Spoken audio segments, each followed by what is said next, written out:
Welcome to the deep dive. Today, forget the slick ads, the celebrity endorsements. We're actually going, well, deep into the real science of hair transplantation. That's the plan. Our mission is to cut past the marketing noise, really give you the biological facts behind the two main methods, FUT and FUE, and explain what really determines if it's successful in the long run. Exactly. It's more than just how it looks right after. Yeah. We need to talk about the hidden stuff, graft quality, the biology, how you manage this precious resource.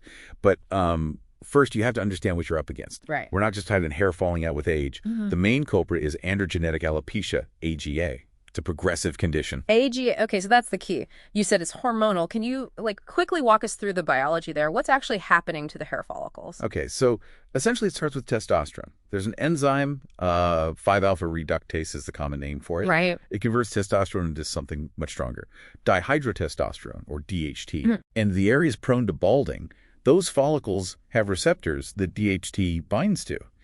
And that binding, over time, makes the hair shrink, cycle after cycle. It miniaturizes until it's just, well, peach fuzz, really. But what makes the surgery even possible is this core idea, donor dominance, which is fascinating, right? Absolutely fundamental. The hair on the back and sides, that safe zone, it's just built differently, genetically resistant to this DHT. That's exactly it. And crucially, when you move those hairs, they keep that resistance for life. That's the whole game. Transplanted hair is permanent hair. Permanent. But that immediately brings up a huge constraint. If only that hair is resistant, So then your supply is limited. it's totally finite. You might have around 12,500 follicular units total in that truly permanent zone.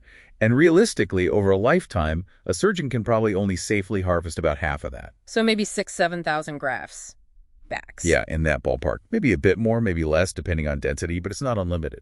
Which puts a huge spotlight on managing that resource carefully. And it means we're just moving permanent hair around. We're treating the symptom of hair loss, not the underlying condition itself. Precisely.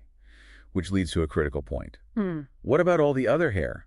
The native hair you still have on top. It's still vulnerable. It's still susceptible to that ongoing AGA process. It will continue to miniaturize if you don't intervene.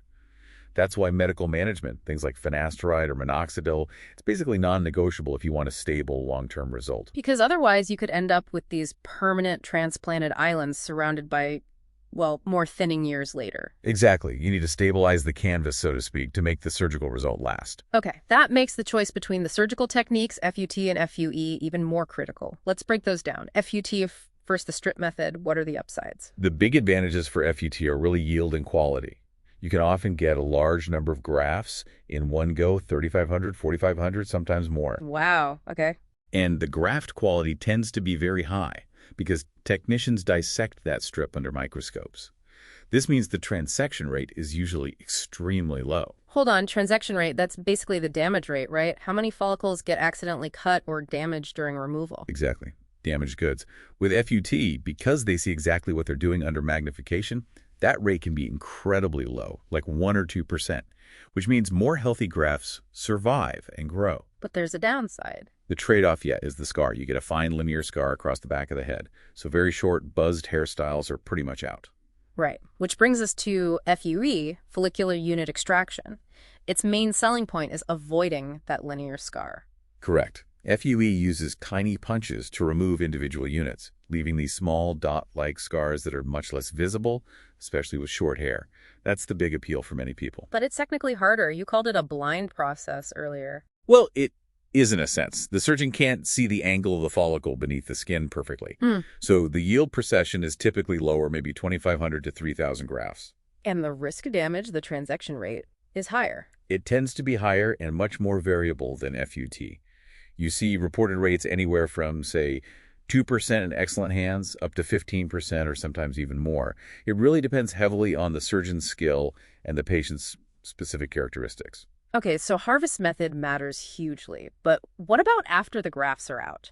Their survival seems incredibly fragile. Oh, absolutely critical. That time they spend outside the body, ex vivo time, is dangerous. Dehydration is the enemy.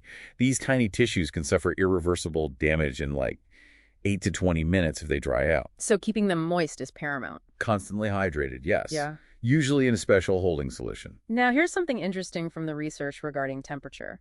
The standard has always been cold storage, right? Like 4 degrees Celsius, borrowed from organ transplants. Yeah, that's been the dogma for decades. Keep them cold. But one study actually showed, and it was statistically significant better graft survival at room temperature, around 21 Celsius, compared to the cold, at least for the typical lengths of these procedures. It's surprising, right? It challenges that long-held assumption.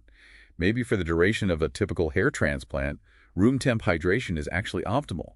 Still needs more research, but it's a fascinating finding. Okay, so pulling this all together for someone listening, what's the takeaway? Success isn't just picking a surgeon. No, it's a whole strategy. You've got to pick the technique that fits your specific situation, your donor limitations, your hairstyle goals. Then you absolutely have to verify your surgeon's results, specifically their transection rates.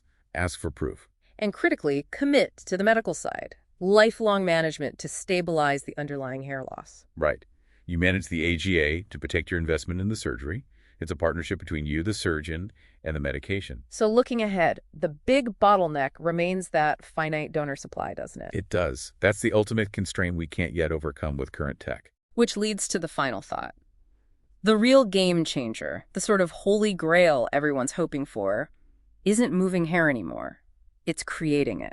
Exactly. Things like hair cloning, or maybe more accurately, follicular unit multiplication. Yeah. The idea is, can we take a small number of your donor cells, culture them in a lab to make millions of new dermal papilla cells? And then use those cells to basically induce brand new, fully functioning hair follicles where you need them. Precisely. If that can be perfected, it solves the donor supply problem completely. It would revolutionize everything. That's the future everyone in the field is watching closely.